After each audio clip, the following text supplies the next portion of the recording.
African Renaissance. The concept that the African people and nation shall overcome the current challenges confronting the continent and achieve cultural, scientific, and economic renewal is here, with young men and women taking the lead. Some call them the new school heroes. We call them under 40 CEOs.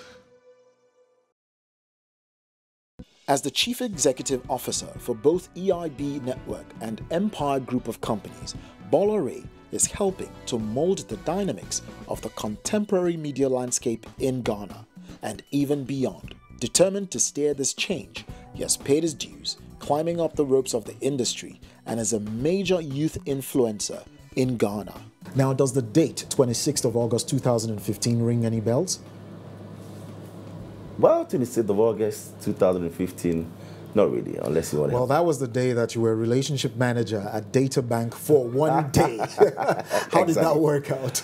Well, it was something that we wanted to push the Star FM brand. You know, we had been on the scene for some time, and we said, what can we do? And many thought I'd moved entirely from EIB Network or Star FM to Data Bank to work as a relationship manager.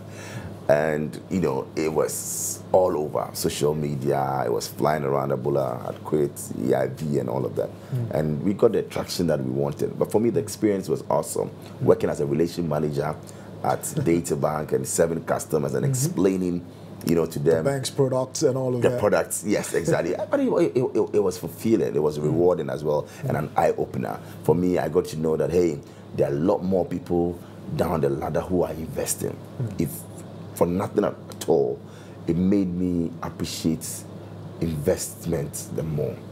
And I didn't learn this from any handbook or from any lecture notes or from any professor. I learned it from the ordinary person that day when I worked as a relationship manager at Data Bank. I was looking at a mechanic who come in and they do that deposits every afternoon. So during lunchtime, he comes in and says, I'm putting in 200 Ghana cedis, 100 Ghana cedis, and I'm checking the deposit slip and checking the account balance for them. Some will come in, market woman, I want to check my account balance and know how I'm doing. And I check and I see, wow, 35,000 Ghana cedis, 40,000 cedis. And these are people that ordinarily you not credit them with that amount. And I'm like, wow. Then people doing white-collar jobs should also think of saving and investing. So it changed my mentality, and it was a great day for me. Okay, you're one person that a lot of young people in Ghana want to hear from, you know, and you've been speaker at a number of, you know, conferences, notably, you know, TEDx Accra conference in 2015. Now, what's your favorite thing to talk about? Well, I think TEDx gave us the platform to sell our stories, and I salute everybody who was on the platform with me on TEDx Accra. It was revealing, to say the least. For me, it gave me to appreciate everything and how far I've come in life. Sharing my story, and I was blunt, I was open, I was frank and sincere. So for me, I think that it was life-changing, it was revealing, and sitting back in the audience and listening to other people deliver their life stories and also talking to us about what they've achieved and how far they've come. I think that it was out of this world, and it's something that I cherish. Cool. Now, one question that a lot of budding entrepreneurs ask is, how do we raise funding for this amazing, beautiful idea? That's right. How do you typically raise funding for your businesses? Well, I think that for me, it's integrity.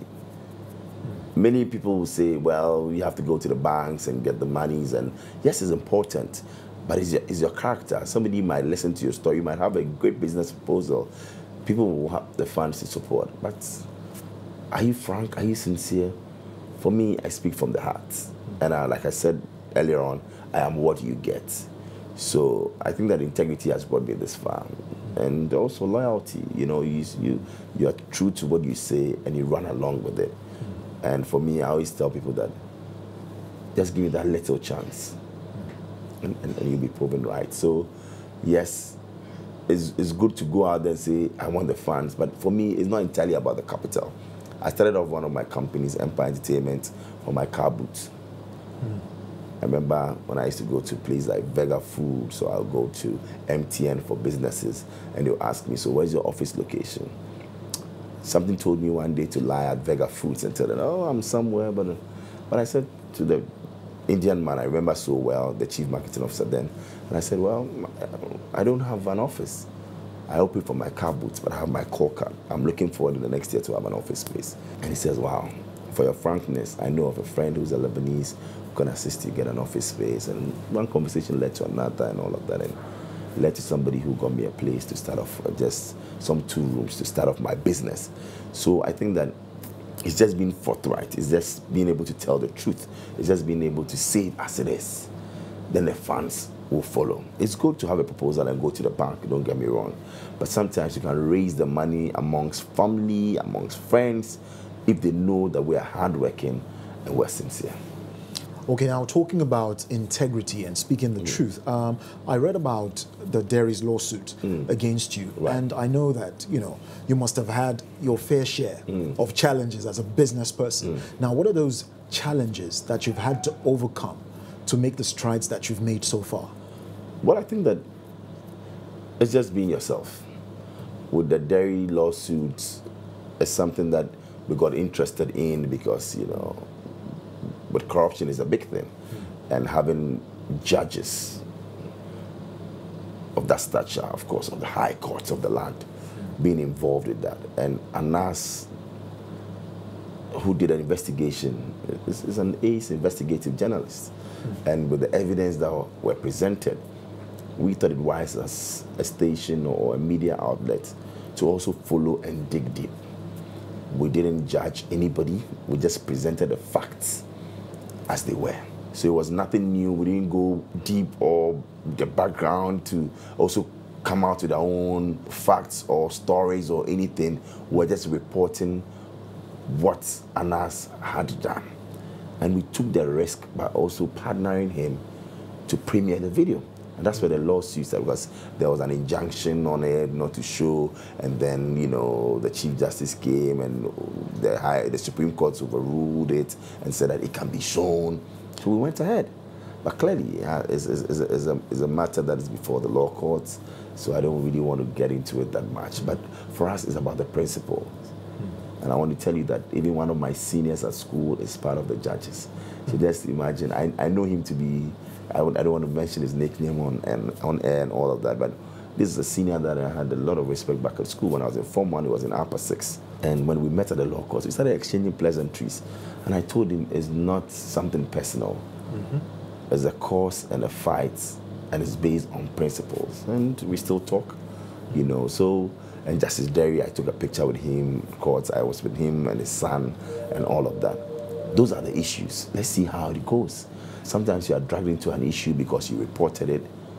Sometimes because of your comments on it. Sometimes your staff will go and bring it and you have to represent the company, but you have to take it in your strides.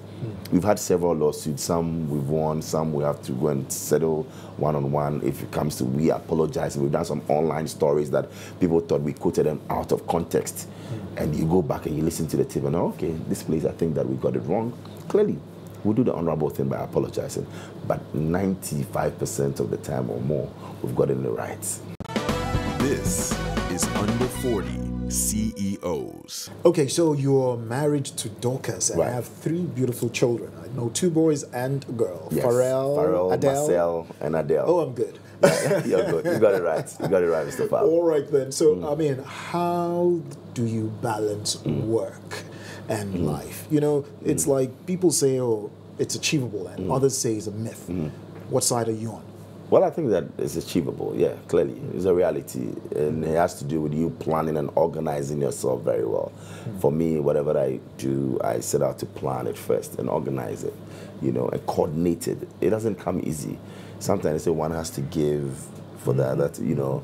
Yes, you can have it all 50-50 and right, but you can always keep a good balance if you want. And that is what I've tried. I've been married for 11 years. I've known my wife for the past 15 years, going on 16. Wow. So it's not been easy. I mean, for people like us and the kind of work that we do, I'm one guy who wasn't given the chance. I mean, he said, oh, after 3-4 months, 6 months, they will divorce because I'm the guy who was going up everywhere. I love the parties. I love the good life. I'm doing that. I'm almost always out. I'm traveling. I'm doing this. So many thought, oh, my wife is the quiet type. She's the banker. So everybody thought, oh, this relationship won't last. This marriage is just a fairy tale. And I had one of the most beautiful weddings, 10, 11 years ago. So I was cool about it. But hey, that is it. Like I said, I'm what you get. And my wife knows that. So we set out and we said, this is what we want. And trust you, when we started off, all the names that we have for our kids, we penned it down. I remember when I was dating her, we were courting, I put it out there. Our firstborn should be called Pharrell. Second one would be Marcel. The third one would be Noel. And the last one would be Adele. Oh, wow. Yes, so we said we're going to have 4 kids, 3 boys first, and the last one will be a girl. But we had 2 boys, and the last one being a girl. And my wife says, okay, we're done. I said, okay, no problem. I wanted a Noel. All right, tell me, you mentioned traveling. Right. How has travel and interacting with diverse cultures, added value to your person? I think I love it. Countries I love to travel to, Nigeria, obviously, and I'm there like 5 times in a year. I wish I can do more. Nigeria is like a home to me because I have very good friends there as well. And London, as well. London is like my second home, actually. When I was a student, I used to go there and do what we call any work, do some stuff, yeah. And then in the States as well. But I love to travel. I love to go out there and have a good time. Done so in 2010, had a great time in South Africa. I switched off. MTN took me there, and I said to myself, I was an MTN ambassador at the point, so all expense paid, and it was just to have fun. And I've done that also in Mauritius and going out there. So I love to explore, and that is me. Okay. I work hard and I play hard. That's my mantra. Yeah. All right, so back to work and the people who work for you. Human resource, we know, is a huge problem in some cases, right. But it's an element you want to consider when building any enterprise. Now, how do you hire, and what are those human resource problems that you're facing today? Well, I think that is key. You should be able to know the material that you want and the human resource that you need. And that's critical, especially for our industry where the flight is high. The tendency to move from one station to the other or one TV network to the other, and people are poaching. So it depends, and you need to have a policy. For us at the EIB Network, we have a policy, and aside the policy, I want to put a human face to it. So yes, the pegs are very attractive, they're very competitive as well, and I bring my person into the business. So I said, what do you do for me at work? I want to come to your home to visit. I want to involve you in some planning and decisions. I want to take you out and let's say, okay, let's go to the restaurant or something, or visit your family. And I try to do this one because that interpersonal relationship is key. And for me, that's what drives me. That is what I want to do to retain my people. Qualitative material, because it costs us, the business, a lot of money to hire in seeking for the best, and we want the best to work for us. So what is the point in bringing them in and then they will just want to go? The best that you can do for them. But sometimes it's inevitable. There are people who are also with their mindsets, this is what they want to do at a point, and you can't begrudge them. Others also, because they have to leave for school or do other things, will be calling. So that is it. Okay, so having said all that, how would you describe your leadership style? Well, I think that my leadership style is that of openness. I would say I'm strict, and also I'm a hardcore leader who will dictate or is a totalitarian or anything. I think that I'm easygoing, but I cannot be taken for granted. That is one thing that all my colleagues will tell you. I will smile with you, but I want the job done. So maybe I'm too much of a perfectionist, and sometimes many people say I drive them overboard, but I want to see people go the extra mile. Average does not tickle my fantasy. I don't settle for less. If it is average, then I'm sorry. So you have to go the extra mile. If it's ordinary, then it's not me. You have to be extraordinary. This is Under 40 CEOs. I know that most of the most successful business leaders in the world have failed at some point or the other. Tell me about your failures as a leader. I've tried to have an electrical company. It didn't work. It was called Gadgets and More. So I think that maybe buying and selling is not in my nature. Yeah. And also, I love music. I love to produce albums and all of that. But maybe I'm too good when it comes to management of artists, because when I put in my money and I have to get the returns, sometimes they come and say, oh, we spent this on that, we did this, and I just can't stand it. So now what I've decided to do is maybe just help them by giving them money and say, go and do your own thing, instead of seeing it as a business. I would have loved to have a proper record label taking care of the African continent and signing on big acts to do great stuff, which is still, I've not discarded the idea, but it's also something of monitoring. And because I'm doing other things, I don't want to have that as a core business. I still have a record company that people are running, but where I want to take it to, I want to, or I wish I was involved full-time in managing it to have the best record label in Africa. So maybe in that respect, when I look at those angles, that is where I can see that I've not performed to the best of my ability in terms of bringing that up to that level. But of course, I can tell you, with the electrical, gadgets and marketing of it, I feel totally. It was called Gadgets and More. It started for about 3 months and it didn't just work out. Okay, so tell me, what values are important to you and EIB? Well, EIB, our values are simple. We say that integrity is key, and that's what leads our values. Skill. You have to have the requisite skill, the right skill to be with us, and we value skill. Candor. At EIB, that's one thing. Our openness, our frankness, we are saying that you don't know who's the boss, who's the subordinate. When it comes to management meetings, when it comes to decision making, everybody has the right to contribute for us to chart that course. So say it as it is. Don't go behind any person and say, oh, this person wasn't good on air today. Oh, this person didn't close that sale well. He's not a good salesperson. When we have that meeting, bring it up. Let's discuss. And it is truth over harmony. That's what we believe in. Say it as it is in the person's face and let's move on. At the end of the day, we're all thinking of the business first. So it's not about going bickering and doing stuff behind them. Say it in front of them. So candor is one of our values. And loyalty. It's important that you are loyal to the business that you're in and loyal to your clients. So I believe, and the business believes in these values: integrity, skill, candor, loyalty. Okay, so what would you say is the biggest letdown you've experienced in your career so far? Clearly, I think that I have no regrets. I'm the type that I take things in my stride. Okay. I might be, down a little bit, an hour or two. Many say to me that I've never seen you angry. I say this, sometimes I boil up, I'm furious about certain things, but an hour or two, it goes. Or almost a day, I don't go to bed with my anger. I believe that it's important for you to live life and let certain things go that you have no control over. So when people let you down, like maybe a good friend of yours who just leave you in the middle of nowhere, somebody who promised to do something for you and didn't come to your aid, or you placed your trust in somebody and they let you. Yes, it hurts, but quickly is how quickly you get yourself together that shows and defines you as a person and a leader. So I try as much as possible to do that. This is Under 40 CEOs. Integrity tops the list of values that Bola Ray holds dear. And even though he may have failed at other ventures, he clearly has no regrets. How does this leader spend his downtime? What does he love to eat? Where? Read. It's time to find out these and more. I have a few quick fire questions for you. So, what do you love to eat? Ghana wache, which is rice and beans. Okay. Yes. How would you describe your style? Well, I think that my style is infectious. So what are your favorite brands to wear? Anytime, any good brand will do. What other CEOs are you currently looking up to? I look very much up to, Richard Branson, Dr. Kwabena Anokye, Captain Kofi Amwabin, Pastor Mensa Otabel. All right, so what's your favorite car to drive? Yes, a Mercedes S600. All right, so what's your favorite travel destination?